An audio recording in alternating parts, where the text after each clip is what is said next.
늘 주님께 사랑받는 주님의 교회 되기를 소원합니다. 말씀이 주장하는 교회 되기를 소원합니다. 우리 개개인들이 되기를 소원하고 또 그 믿음의 가정이 되기를 소원합니다. 오늘 또 말씀 가운데 우리를 지도하시는 성령 하나님을 만나는 복된 시간 되게 하여 주시옵소서. 예수님 이름으로 기도드립니다. 아멘. 할렐루야. 네, 오늘 이사야 이제 마지막 세 번째인데 두 번째가 한 10주 전에 했나요? 그래서 기억이 나실지 없으실지 잘 모르겠습니다. 간단하게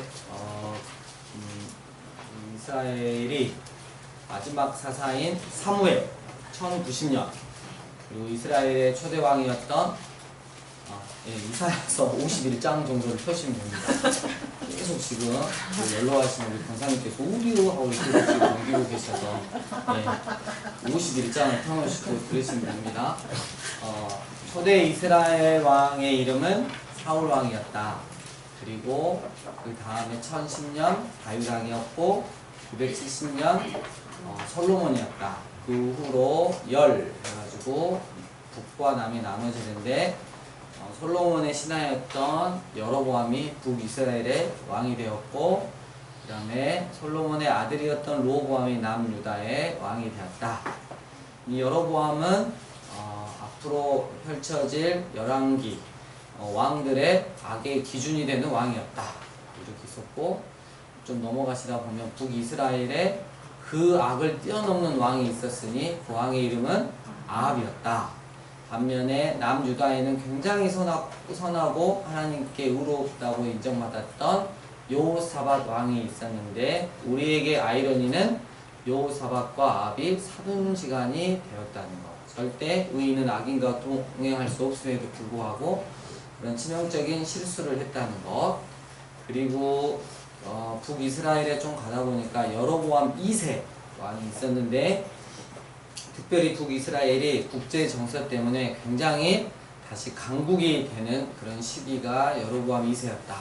하지만 부유해졌을지는 몰라도 하나님을 완전히 떠나고 타락해버리는 그런 시기가 여로보암 2세 왕이었다. 그래서 여로보암 2세 때 보낸 선지자가 있었으니 대표적인 선지자가 정의를 외쳤던 아모스 선지자와 그리고 공률과 사랑을 외쳤던 호세아 선지자였다. 이 정도 됐고요.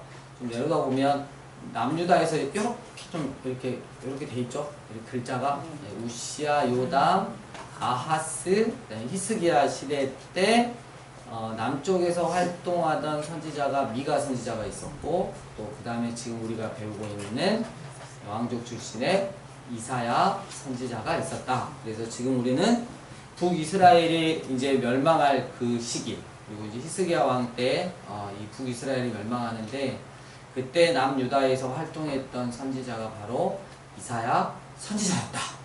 여기까지 대충 이제 복습을 하고 또 하나 우리가 챙겨야 될 게 그렇다면 이사야 1장에서 50장은 뭔 소리였을까? 또 그거죠. 우리 51장을 기억하게 되는데 또 기억이 안 나잖아요. 그래서 이사야서 이렇게 간단하게 제가 정리를 해보면 1장에 소돔과 고모라 같은 그 남유다의 상황을 말합니다. 너희는 소돔과 같고 고모라와 같다. 그리고 5장에 보면 그 포도원의 노래가 있어요. 여러분 굳이 막 넘기지 마세요. 그냥 여기서 들으시면 돼요. 더 헷갈리시잖아요. 편하게 들으세요.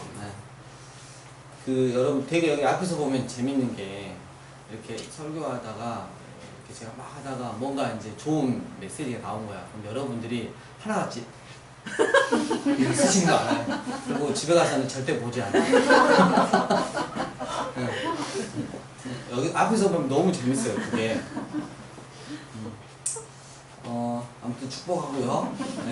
포도원의 노래가 나오는데 하나님께서 이스라엘에게 이스라엘 극상품 최상의 포도나무를 심었는데 이상하게 너희는 악취나는 죽어서 썩은 포도가 되어버렸다라고 하나님이 선고하고 계시는 거죠.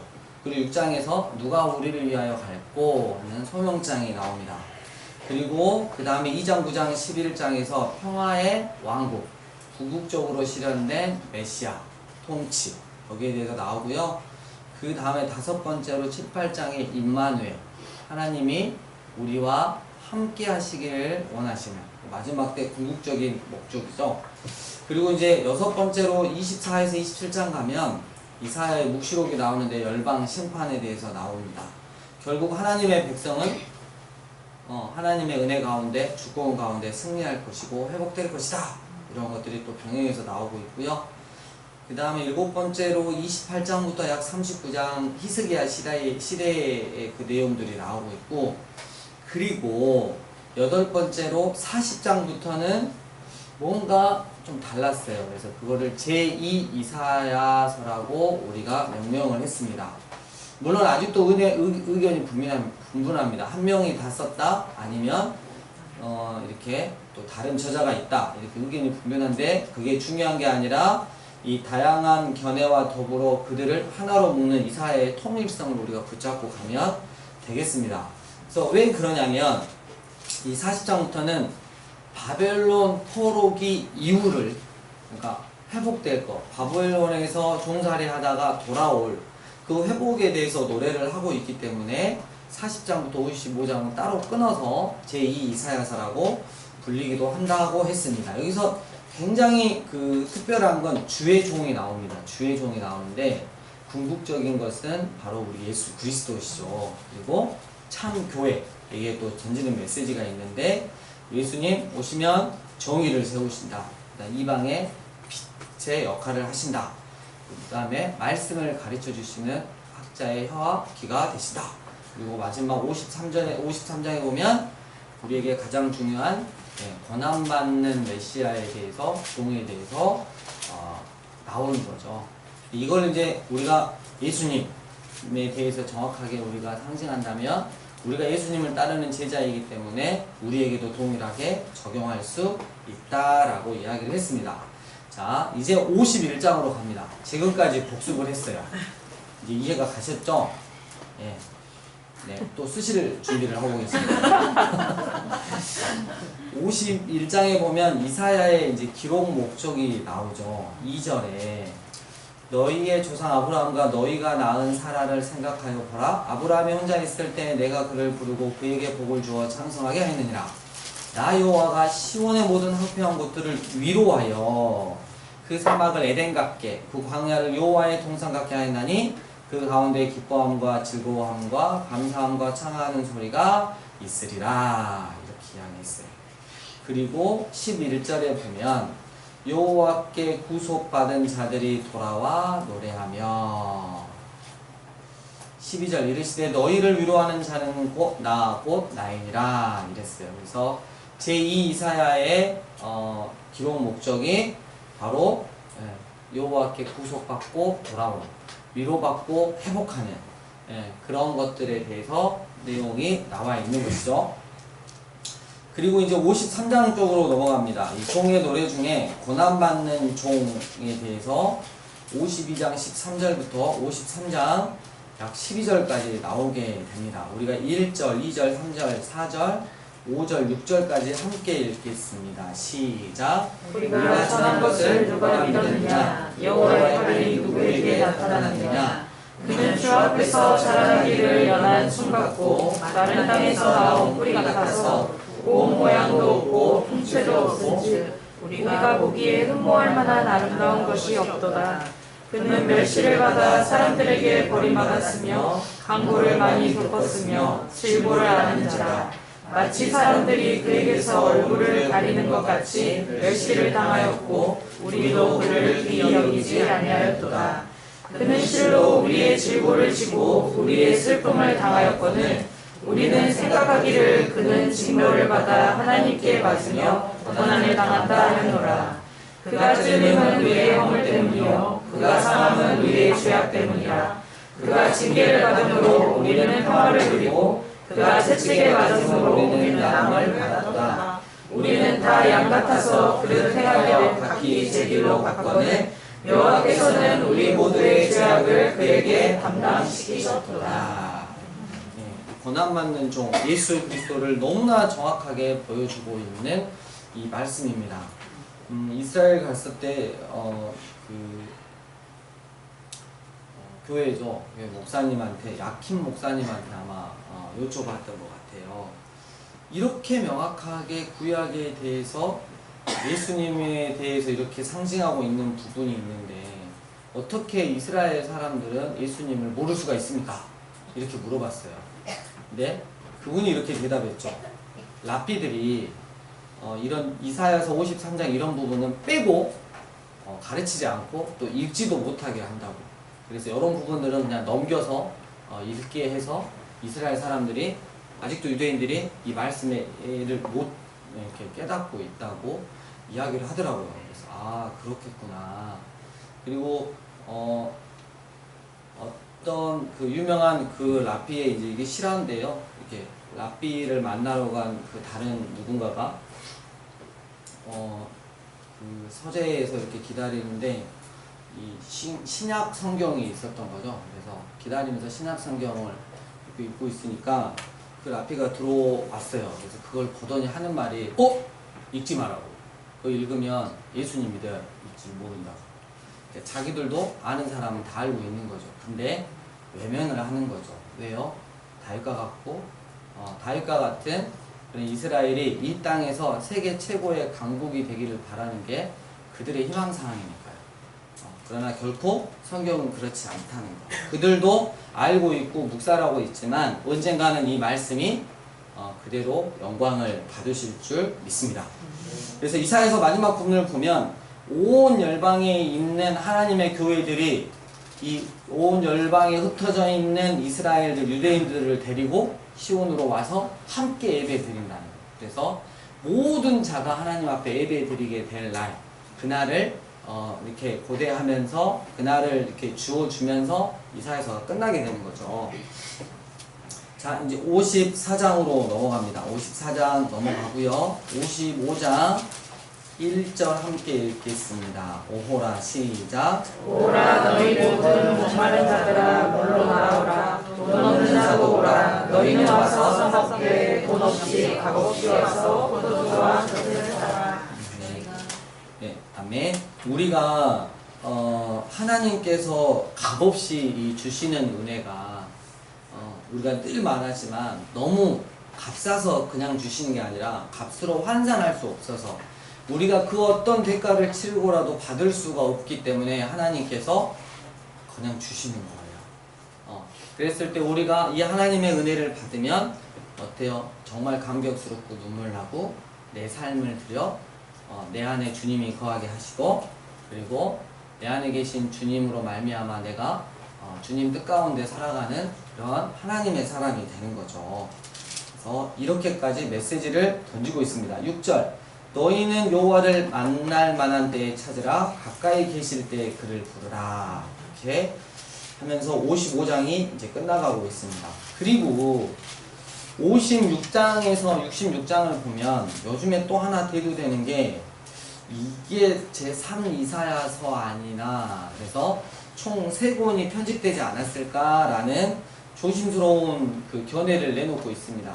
확정적인 건 아니지만 그냥 내용상으로 보면 뭐냐면 우리가 39장까지는 하나님께서 선포하시는 거죠. 너희 이렇게 살았기 때문에 엄벌에 처하겠다. 징계를 내리겠다. 근데 40장에서 지금 55장까지는 돌아와서 회복하는 것을 그렇게 포로기 이후에 그 삶을 말했는데 이 56장부터는 뭐냐면 하나님이 약속하신 영광스러운 구원에도 불구하고 그 구원과 너무나도 거리가 먼 현실을 살아가는 이들의 당혹스러움, 고통, 부르짖음이 있었다는 거예요.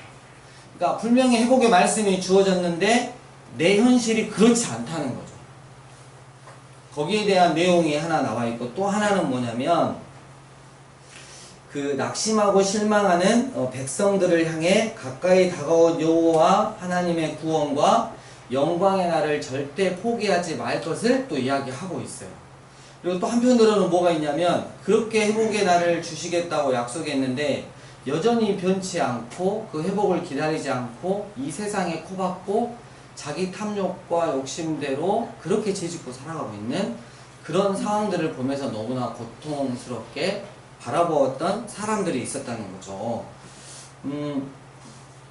예를 들면 이렇습니다. 56장 9절 보면 들의 모든 짐승들아 숲 가운데의 모든 짐승들아 와서 먹으라. 이스라엘의 파수꾼들은 맹인이여 다 무지하며 벙어리 개들이 짖지 못하며 다 꿈꾸는 자들이여 누워있는 자들이여 잠자기를 좋아하는 자들이니 이 개들은 탐욕이 심하여 족한 줄을 알지 못하는 자들이여 그들은 누구다?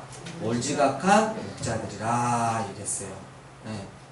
공동체가 위험에 닥쳐도 짖지 않고 오직 자신들의 한없는 욕심에만 몰두하며 잔치와 쾌락에 빠져 있었던 이 몰지각한 목자들이 있었다는 것이죠. 우리가 이제 고민되는 거죠. 하나님의 약속의 말씀은 분명히 회복인데 왜 현실은 계속 이런 현실이 계속 지속되는 걸까? 여기에서 우리는 굉장히 많이 고민스러워하죠. 그 다음으로 보면 11절에 보면 57장 네가 누구를 두려워하며 누구로 말미암아 놀랍기에 거짓을 말하며 나를 생각하지 아니하며 이를 마음에 두지 아니하였느냐. 네가 나를 경외하지 아니하면 내가 오랫동안 잠잠했기 때문이 아니냐. 내 공의를 내가 보이리라. 네가 행한 일이 내게 무익하니라. 네가 부르짖을 때에 네가 모은 우상들에게 너를 구원하게 하라. 이렇게 하나님께서 말씀하고 계시는 거죠. 그래서 58장을 이렇게 계속 읽어보면 하나님이 주신 언약을 우리가 붙잡는다는 것은 지금의 일을 전부로 여기지 않는다는 거예요. 여러분 여기가 정말 중요합니다.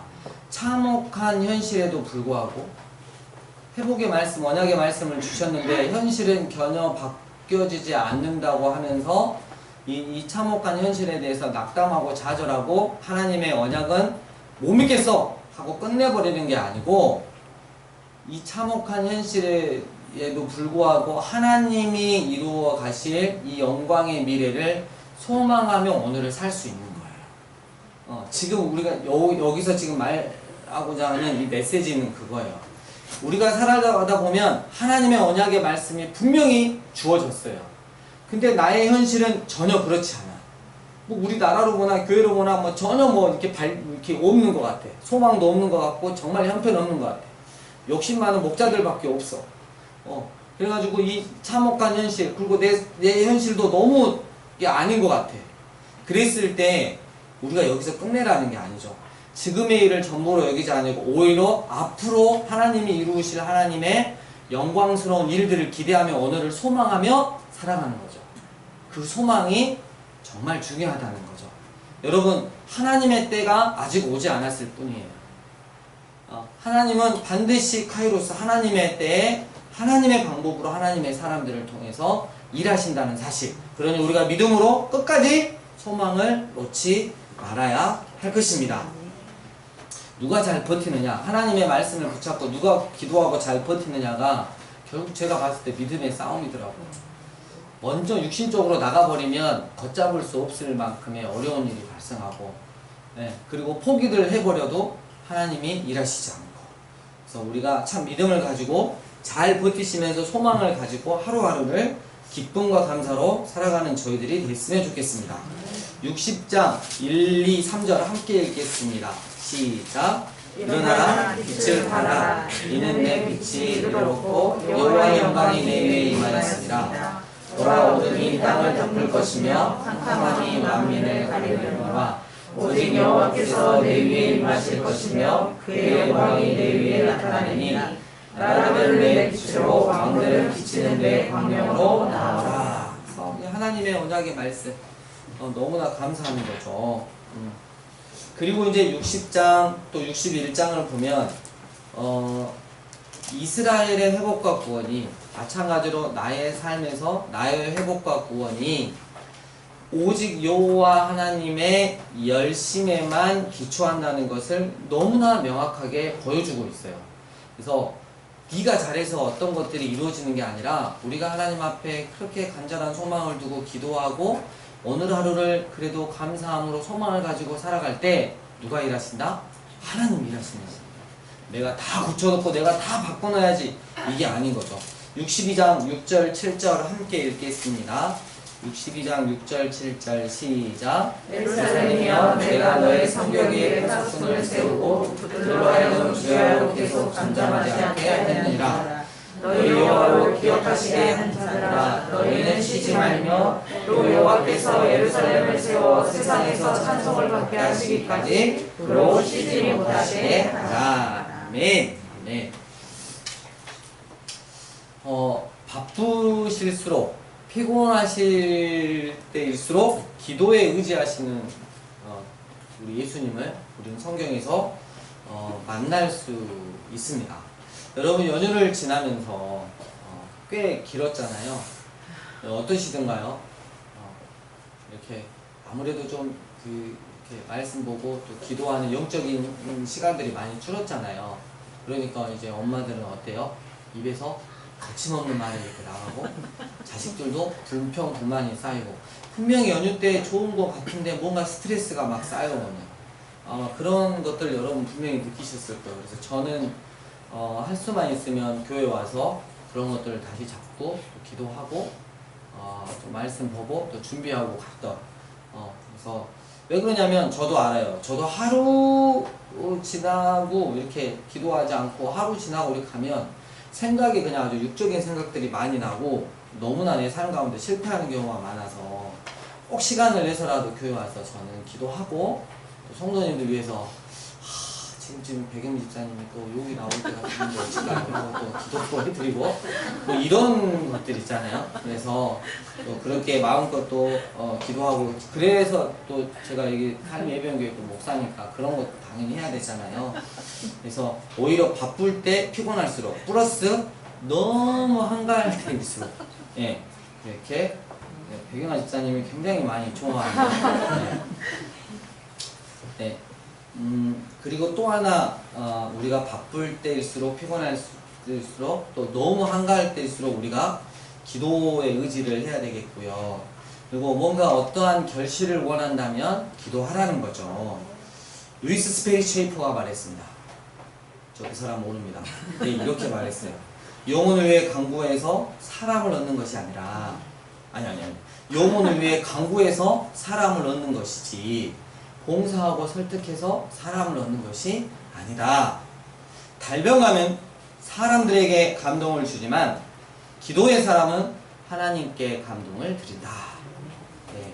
그래서 기도가 얼마나 중요한지 그리고 여러분 우리가 잠언서에서 말씀한 것처럼 말씀에 기초하지 않는 기도는 하나님께서 가식적으로 가증하게 여긴다 그랬으니까 늘 말씀에 기초해서 기도를 하실 수 있는 우리가 되었으면 좋겠습니다.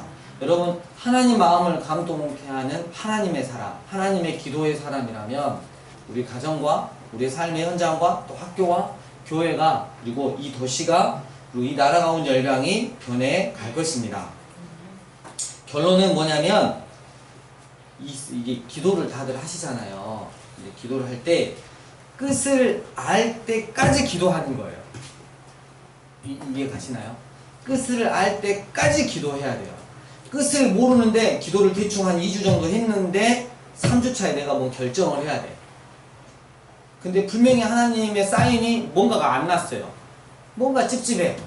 근데 어떻게 해? 우리는 몰아가기로 해가지고 그냥 이게 하나님의 그냥 뜻이지 하고 그냥 내 육신적인 생각을 집어넣어가지고 움직여버리잖아요. 그러면 하나님이 일하심을 못 보더라는 거죠. 그래서 끝을 알 때까지 기도하고 믿음으로 움직이라는 거죠. 이게 너무 중요합니다. 이게 너무 중요해요. 정말 끝을 알 때까지. 여러분 끝을 몰랐어요. 그럼 어떻게 해요? 차라리 아무것도 안 하고 가만히 있는 게 나아요. 그럼 정말 가만히 있다 보면 계속 기도하면서 가만히 있다 보면 그래서 하나님이 기다리라 그랬구나, 응답이 없으셨구나, 지연됐구나, 이것들을 또 깨닫는 순간이 와요. 이렇게 하나님하고 교제를 우리는 해야 한다는 것이죠. 믿음으로 움직일 수 있는 것. 이번에 제가 6일 연휴 동안에 2번 그 시찰 목사님들하고 이렇게 만났어요. 제가 행복했을까요? 많이 어려웠을까요? 이게 지금 녹화가 되는 거니까 굉장히 많이 행복했죠. 목사님들을 만나는 게. 근데 이제 저는 아직 어리기 때문에 준비를 해야 되는 것들이 좀 많이 있었어요. 근데 통화를 하면서 이제 저한테 어떤 지시가 떨어졌을 때 제가 기도하지 않고 일단 급한 마음에 기도를 좀 이따 하고 좀 준비를 해봐야지 하고 한 3-40분 움직였는데 모든 게 다 아무것도 안 되는 거예요. 다 택자 맞고 안 되고 어렵더라고요. 그래서 내가 순간 또 실수했구나, 잘못했구나 그 마음이 들어서 기도를 충분히 하고 하나님께 지혜를 구하고 이건 이렇게 하면 이거는 기도 가운데 그런 것들을 딱 해서 제가 메모를 해서 움직였더니 하나님이 정말 선하게 일하시더라고요. 그래가지고 진짜 내 요령으로 내 머리로 일하는 것보다 하나님이 가르쳐 주신 대로 일하는 게 너무 감사하고 행복하구나, 이런 것들을 깨달았습니다. 여러분 아무튼 늘 언제나 기도에 의지하시는 여러분들 되었으면 좋겠고요. 끝을 알 때까지 기도하고 그 끝을 알았을 때 그때 움직이시는 거예요. 이해 가셨죠? 예. 자, 그 다음에 64장 8절 그러나 여호와여 이제 주는 우리의 아버지시니라. 우리는 진흙이요 주는 토기장이시니 우리는 다 주의 손으로 지으신 것이니라. 늘 이런 고백이 여러분들 가운데 있었으면 좋겠습니다. 66장입니다. 66장 2절 함께 공독하겠습니다. 나 여호와가 시작. 나 여호와가 말하노라. 내 손이 이 모든 것을 지었으므로 그들이 생겨납니다. 그 마음이 가난하고 심령에 통해하며 내 말을 듣고 떠는 자 그 사람을 내가 부르거니와. 아멘. 마치 마태복음 5장에 나오는 팔복과 되게 유사합니다. 마음이 가난하다. 이게 마음이 가난하다는 건 이 마음에 세상적인 것들이 없어요. 그러니까 늘 마음이 가난한 관계로 소유가 없어. 마음에. 근데 딱 소유가 하나 있어요. 하나님. 그래서 천국이 마음이 가난한 자의 것이 될 수밖에 없는 거죠. 하나님밖에 없는데 마음에. 그리고 늘 회개 심령에 통해하며 내가 죄에 대해서 조그만한 죄를 지었더라도 늘 말씀 앞에 점검하며 철저하게 회개하고 돌이키는 것. 하나님의 말씀을 듣고 떠는 자, 하나님의 말씀을 들어도 먹어버리는 거, 하나님의 말씀을 들어도 비웃고 조롱하고 하나님의 말씀을 아멘으로 하다 마는 것 같은데 내 삶에 절대 실제가 되지 않는 거예요. 그러면 문제가 있는 거죠. 근데 하나님의 말씀을 듣고 떠는 자, 그 말씀대로 살려고 하는 자는 누가 돌보려니와 하나님께서 돌보신다고 그랬어요. 이게 아비트라 그랬죠. 그 사람 인생을 통째로 보겠다. 하나님 눈에 찍힌 사랑을 받는 사람이 되게 하겠다. 이건 하나님의 약속의 말씀입니다. 그래서 여러분들이 다 하나님 눈에 찍힌 사랑을 받는 사람이 되시길 축복합니다. 네. 그래서 66장 아까 맨 마지막에 보면 18절부터 때가 이르면 온 열방들이 흩어져 있는 유대인들과 함께 와서 여호와 앞에 예배 드리는 날이 반드시 올 것이다. 그래서 이 이사야서는 이스라엘 역사 가운데 이루어지는 거 1차, 그리고 두 번째로 더 중요한 거 예수 그리스도를 통한, 그리고 예수 그리스도의 십자가를 통한, 예수 그리스도의 또 다시 오심을 통한 온 열방의 회복, 구원, 이것들이 이렇게 기록되어 있는 게 바로 이사야서라는 거죠. 그래서 우리가 이번 주에 이사야서 50, 아까 1장부터 했나요? 여러분 다 기억 안 나시니까 1장부터 다시 읽으셔도 괜찮아요. 말씀이 너무 고파 이러면서 막 읽으셔도 돼요. 하루에 막 이사야서는 1장부터 66장까지 읽고 화요일도 읽고 수요일도 읽고 그러실 건 없겠죠? 네. 말씀 또 읽으시면서 내 삶 가운데 역사를 이루어 가실, 하나님의 역사를 이루어 가실 그것들을 기대하시는 한 주간이 되었으면 좋겠습니다. 네, 주님 가르쳐 주신